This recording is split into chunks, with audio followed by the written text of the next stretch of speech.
10 seconds.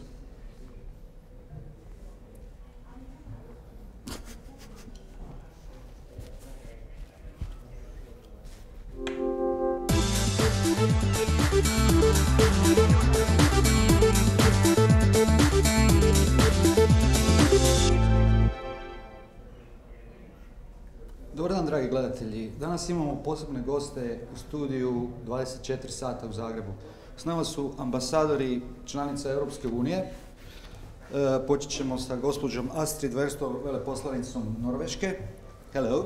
Hello. Welcome to Studio 24 Hours. Thank you. Tu je ambasador Švedske kraljevine, gospodin Lars Schmidt.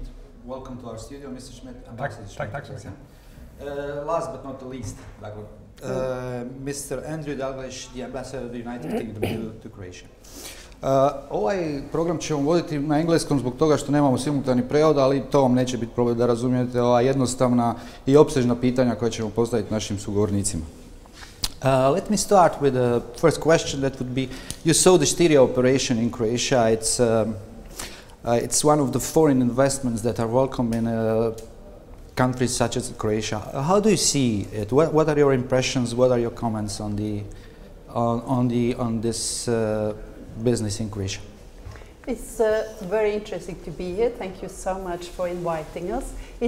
I have learned a lot about how the Styria group has changed because the newspaper market has really been changed over the last years. Yes. And it's very interesting to learn more about how you are dealing with those changes. For instance, the competition between electronic media and the print newspapers. There's so huge development within this, and in so many countries the press has been declined. And as far as I have understood, here you have managed to maintain and to develop the print media in combination with the electronic media. That's very interesting to learn more about. Mr. Ambassador Schmidt, how important are media in a political process? I would say that media and diplomacy are relatives. They are very close to each other, and that's in the triangle of politics where we operate, most of us. Some with other kind of time differences and deadlines than perhaps politicians. So it's really interesting to be here and see how this big concern is working. Mm-hmm. And for you? Yeah, I think I'd echo that last point as well. We see the media very much in the UK as one of the means of holding our government to account. The most important means is Parliament. But the media is there to challenge, to question, to test, and they need to be given the space to do that in a way that is, of course, respectful, but in a way that ensures that the people who are reading these newspapers, looking online, feel confident that the journalists who are asking the questions are asking difficult questions and pursuing the truth. It's a really important part of the political process. Mm-hmm. You've been in Croatia for some time now. Maybe you can tell us some of your impressions about this country. I know that you like Croatian coast, that you like Croatian food. But what about the future of Croatia? How do you see it within the EU, especially after the Brexit? Maybe we should start with you, Mr. Ambassador. Sure. Well, I'm confident that the United Kingdom leaving the European Union won't change the position of Croatia within the European Union. The decision of the British people was that the UK should leave the European Union, not anybody else. That's not our business. So I'm sure that Croatia will be growing and developing into a confident member of the European Union that we will want to be engaging with, but on a bilateral level rather than through the European Union processes. And what will happen with the UK? Well, the UK will leave the European Union. The Prime Minister has been very clear about that. The process has to be gone through to deliver that outcome, but the outcome is sure. That is what we're all working towards. What will happen to the UK? We will continue to be the 5th largest economy in the world. We'll continue to be a permanent member of the Security Council in the United Nations. We'll continue to be a leading player in NATO. You won't notice the UK going away. We're leaving the European Union, we're not leaving Europe, and we'll be here in Croatia, as with other member states of the EU, working very closely still. Mm-hmm. Madam Ambassador, how do you see the outcome of the elections in Croatia? We still don't have a government here, but maybe, you know, in a couple of words, in a nutshell, you can tell us what are your impressions? I must say I arrived 1 year ago, and now I have experienced 2 general elections in Croatia. Yes. And this time I find it very interesting, because now I think this week Croatia will have a new government, a stable government with a huge majority in the parliament. And that is the most important, I think, that in order to create and to do all those reforms that are wanted from the people in Croatia and also from the politicians, I think it's so important to have this great majority in the parliament. So it's so interesting to be here. Thank you. Ambassador Schmidt, there are a lot of strains between the Zagreb and Belgrade, the relations between 2 countries. And then we have a lot of problems in Bosnia.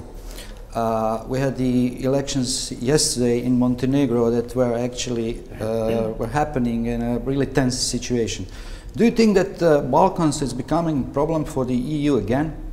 No, I hope not. I think the Balkans, if you call it like that, is an asset to the EU. The EU is working very hard, especially my Swedish government is really pushing enlargement. One country is leaving. I think the doors are open for others. Serbia, Montenegro, Bosnia at one day is also together with Kosovo, options for the EU. And to talk about my next door neighbor here, Norway, is also perhaps one day coming in. And that makes a parallel to Croatia. You were talking about Belgrade and Serbia. Yes. I had that privilege to live in Belgrade for many years, and I think the commonality between your 2 countries in many ways will be a benefit to Croatia and the region as such. But let me go back to Brexit a little bit. I'm asking questions, I'm putting this question for all 3 of you. Do you think that some other countries will follow UK? Perhaps I'm not best placed to ask that. How about you two? What do you think? Seen from the outside? From the outside, I don't think so. I think, but I think it will depend on what kind of agreement, bilateral agreement, it will be between the UK and the EU. And as far as I have understood it, this is also one of the main discussions within the European Union, of course. So I don't think so. Regarding Norway, as my good colleague Lars Schmidt mentioned, we are, in a way, Norway is both inside and outside the European Union. We are member of Schengen, we are member of the European Economic Area, yes. Subsequently the internal market. So our bilateral relations to Croatia is to a great extent through the EEA Norway grants. So how many grants or how much grants? Yeah, we are now about to start a negotiation of a new period lasting from now until 2021. But that is Norway, Liechtenstein and Iceland. But Norway is counting for the 97% or something, I think. And it is for the next year's 103.4 million euros. So now we will start a negotiation, and I think it will be very good for all the 4 countries. So we really look forward to the negotiation with Croatia. Ambassador Schmidt, are you satisfied with the economic cooperation between Sweden and Croatia? I know that people will say it could be better, but in general terms, objectively. So far so good, but there are many opportunities. This country has a lot of advantages that it could use in relation to such as a lot of new innovative companies. Startups is what we consider impressive in this country. I think there is quite a potential. I think in some few years from now, I think we can tighten up the relation between our 2 countries using the single market with the EU, which is the best tool we can have for trading between 2 EU member states. And I should have mentioned before, my government was really happy to see Croatia as a member state finally.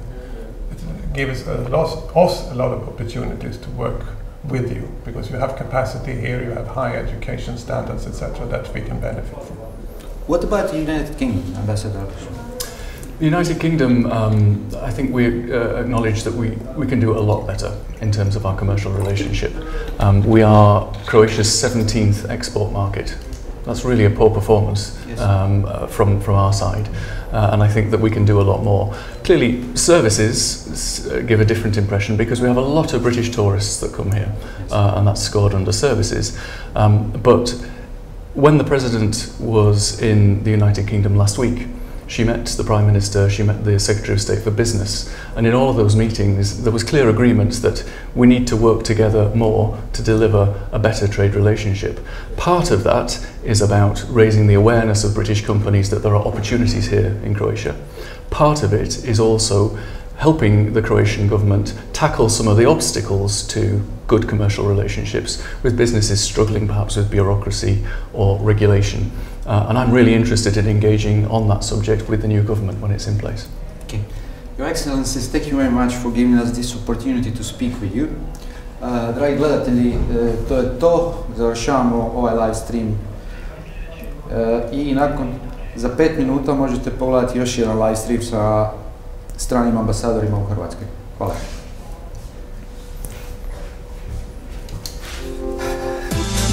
That's it. Thank you very much.